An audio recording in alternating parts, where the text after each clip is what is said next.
TB की गोली खाते हुए अगर उल्टी होती है, पेट में दर्द होता है, जलन होती है, तो समझ सकते हैं कि एकेटी इंड्यूस्ड हेपेटाइटिस हुआ है, मतलब लिवर पे सूजन आई है टीबी की दवाइयों की वजह से।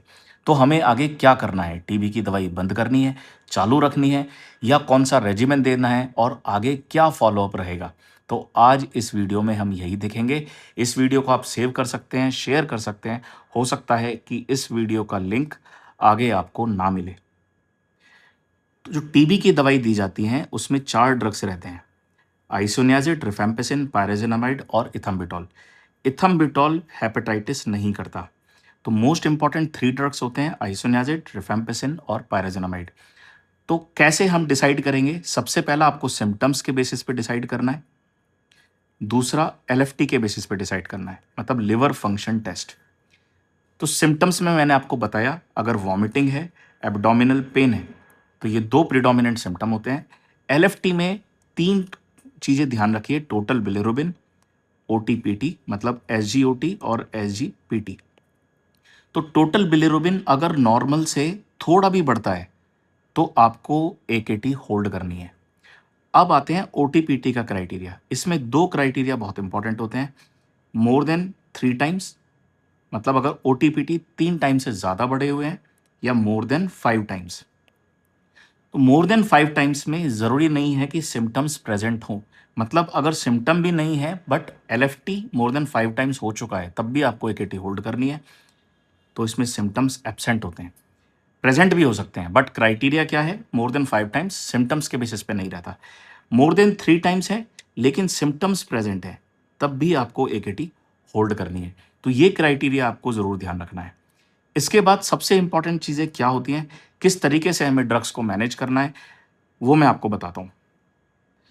तो जब भी टीबी की दवाई से हेपेटाइटिस होता है, तो सबसे पहला काम होता है आपको अदर कॉजेज़ को रूल आउट करना, मतलब hepatitis A, B, E, hepatitis C, इसकी वजह से तो लिवर पे डिरेंजमेंट नहीं हो रहा है।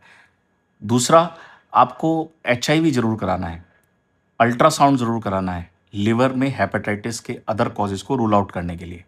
उसके बाद सबसे पहला काम है आपको दवाई को स्टॉप करना। टीबी की दवाई को स्टॉप कर देते हैं और हम डालते हैं हेपेटोसेफ एकेटी। हेपेटोसेफ एकेटी में जो मोस्ट इम्पॉर्टेंट प्रैक्टिकली यूज़ होता है, that is SLE regimen. SLE regimen में एस से स्ट्रेप्टोमाइसिन, इसको इंजेक्शन दिया जाता है, लीवोफ्लॉक्स टैबलेट और इथम्बिटोल। दिस इज स्ट्रेप्टोमाइसिन,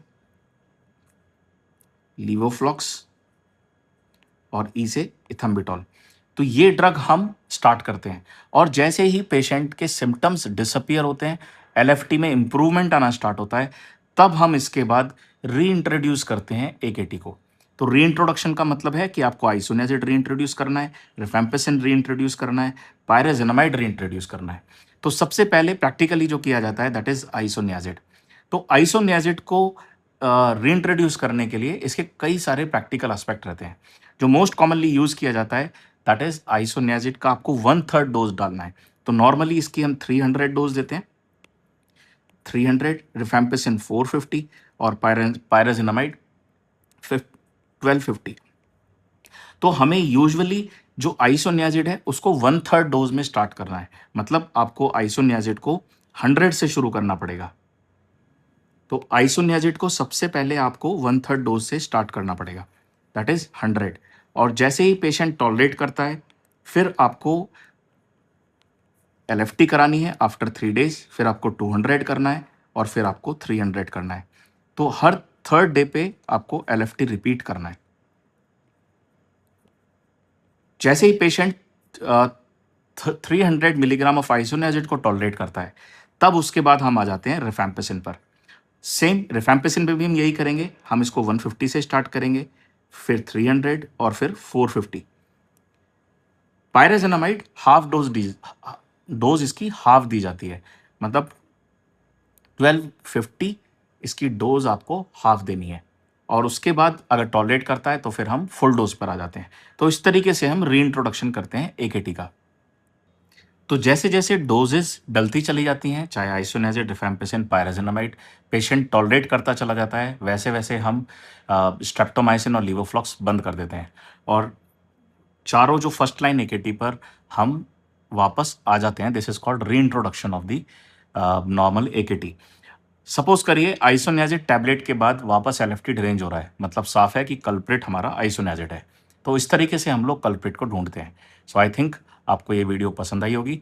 मैं हूं doctor Harendra, lung super speciality centre Meerut, और पल्मो क्रांति मेरठ से हम इस तरह की वीडियोस बनाते रहेंगे।